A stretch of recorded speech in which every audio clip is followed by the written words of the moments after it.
Exercise 3.2 PSB Bharat Shiksha Board. First question is verify whether the following are true or false. -2 is a zero of x minus 2. यहाँ पे अब हमें zero निकालना है. Zero means अगर मैं x की जगह इस वैल्यू को पुट करती हूँ तो ये पूरी पॉलिनॉमियल मेरी ज़ीरो हो जाएगी. जैसे अगर मैं x की जगह यहाँ पे -2 रखती हूँ और -2 तो पहले से था, x की जगह सिर्फ x की जगह मैंने -2 रखा है. ठीक है, तो माइनस माइनस प्लस आ गया -4. ये ज़ीरो तो नहीं बना, इसका मतलब -2 इसका ज़ीरो नहीं है, इसलिए ये वाला तो हमारा फॉल्स है.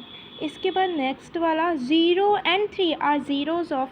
अब एक चीज़ ध्यान रखना कि जो हमारी लीनियर पॉलिनॉमियल है उसमें सिर्फ एक ही ज़ीरो निकलेगा या फिर कोई ज़ीरो नहीं निकलेगा. जो क्वाड्रेटिक पॉलिनॉमियल होती है उसमें या तो 2 ज़ीरो निकलते हैं या फिर आइडेंटिकल एक ही दो ज़ीरो निकलेंगे, मतलब कि दोनों सेम ज़ीरोज़ होंगे. जैसे x की वैल्यू 2 आ सकती है.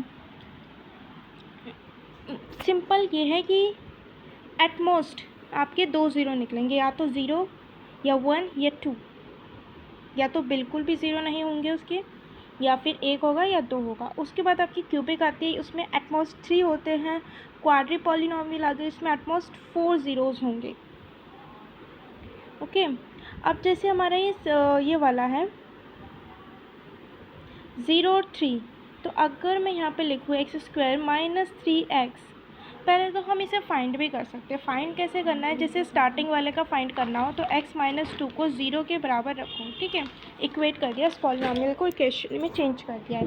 तो अब मुझे दोनों तरफ +2 करना होगा, दोनों तरफ +2 करना है. तो यहाँ पे तो ये 0 हो गया x और यहाँ पे बन गया 2. मतलब इस जो हमारी पॉलिनॉमियल है x - 2 उसका 0 है पॉजिटिव का 2, नॉट नेगेटिव का. इसके बाद जो नेक्स्ट क्वेश्चन है, जो नेक्स्ट पार्ट है, अब 0 और 3 x² - 3x के ज़ीरोज़ है या नहीं.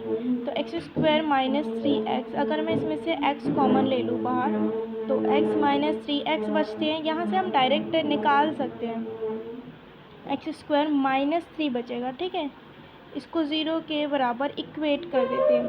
तो एक तरफ से तो x 0 निकल रहा है और एक तरफ से x - 3 = 0, मतलब x की वैल्यू 3. यहाँ से प्रूफ हो गया कि 0 और 3 के ज़ीरोज़ हैं.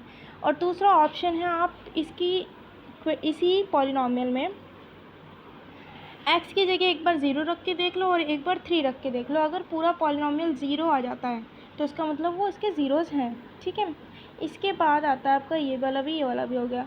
फिर है -½ is the zero of 2x + 1. Check कर लेते हैं पुट करके.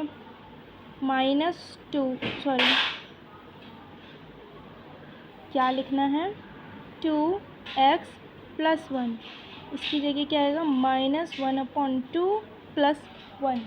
2 से 2 कैंसल, बचा -1 + 1 which will be equal to 0. तो ये भी इसका रूट है. फिर है next question, if px is equal to x plus 3 then px plus p of minus x, p of x plus p of minus x is equal to, अगर p of x दे रखा है आपको x plus 3 तो p of minus x कितना होगा, x की जगह -3 होगा. ये हो गया मेरा p of minus x. ठीक है, और p of x तो दे ही रखा है, दोनों को ऐड कर दो, x plus 3, ये हो गया p of x और ये हो गया मेरा p of minus x. अब ज़रा इस इक्वेशन को मैं खोलूँ, इस पॉलिनॉमियल को खोलूँ, प्लस माइनस माइनस, ये वेरिएबल के साथ ऑपरेट होगा तो माइनस होके 0 हो गया और ये 3 और 3 6. तो मतलब कि क्या पूछा था, तो ये 6 के बराबर आएगा. ऑप्शन में है ना, इन दोनों को ऐड करेंगे क्या आएगा, आंसर हो गया 6. अब है इसका next question, one of the zeros of the polynomial. अब इसके ज़ीरोज़ बताने को होंगे तो डायरेक्टली आप या तो इन वैल्यूज़ को, ये जो वैल्यूज़ दे रखी है 2, ½ -2, इनको एक एक करके पुट करके चेक कर लो किसको पुट करने पर ये पूरी पॉलिनॉमियल 0 बन जाती है, या फिर इसका ज़ीरो खुद ही फाइंड कर लो पहले ही.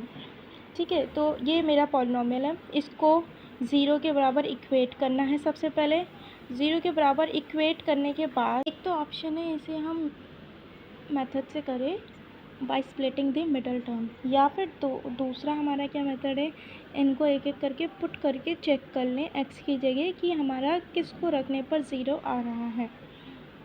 तो एक बार मैं आपको वो बता देती हूँ मिडल टर्म वाला मेथड क्या है। तो ये मेरी इक्वेशन है 2x² प्लस 7x - 4, ठीक है। अब इस इक्वेशन में मुझे क्या करना है, जो ये मेरा a है, मान लो ये एक x² है प्लस bx है प्लस माइनस का c है, ठीक है। तो सबसे पहले यहाँ पे जो भी साइन होगा, यहाँ प्लस भी हो सकता है, यहाँ माइनस भी हो सकता है, ठीक है। तो अब क्या करना है, मुझे a और c का प्रोडक्ट करना है। a और c का प्रोडक्ट, यहाँ पे a और c क्या है, 2 × 4 डेट इज़ 8, ठीक है। और इस 8 को इस तरीके से तोड़ना है दो हिस्सों में जिनको इस साइन पर डिपेंड करता है, ठीक है, जिनको सब्ट्रैक्ट करने पर वापस ये बीच वाला टर्म आ जाए 7। तो 8 को ऐसे कैसे तोड़ सकते हैं हम, जो बीच वाला टर्म वापस आ जाए। Is there any factor? तो 8 को एक बार करके देखते हैं क्या क्या फैक्टर आते हैं। 2 4 ज़ा 2 2 ज़ा 2 1 ज़ा। एक तो आपका आ सकता है, इनके थ्रू भी आप देख सकते हो, और दूसरा मुझे जो दिख रहा है वो है 8 1 ज़ा 8। इस तरीके से लिख के देख लो कि 8 कब कब बन रहा है, जैसे कि 2 4 ज़ा 8 और 4 2 ज़ा 8 और 8 1 ज़ा 8। इसके अलावा तो आई डोंट थिंक कि कोई और फैक्टर इसका बनेगा। तो 4 और 2 को अगर मैं सब्ट्रैक्ट करूँ तो 2 आएगा, 4 और 2 को फिर से सब्ट्रैक्ट करो 2 आएगा, 8 और 1 को सब्ट्रैक्ट करूँ तो 7 आएगा। मतलब जो फैक्टर मुझे चाहिए वो ये है 8 और 1, जिनको सब्ट्रैक्ट करने पर वापस वो मिडल वाला टर्म का कोफिशिएंट आ रहा है, और प्रोडक्ट करने पर जो फर्स्ट लास्ट वाले का मैंने प्रोडक्ट किया था सेम उसी के बराबर आ रहा है। तो यहाँ पे जो मेरा मिडल टर्म था वो स्प्लिट हो सकता है दो पार्ट्स में। तो ये मेरी इक्वेशन थी, सॉरी ये मेरा पॉलिनॉमियल था 2x² प्लस 7x माइनस 4।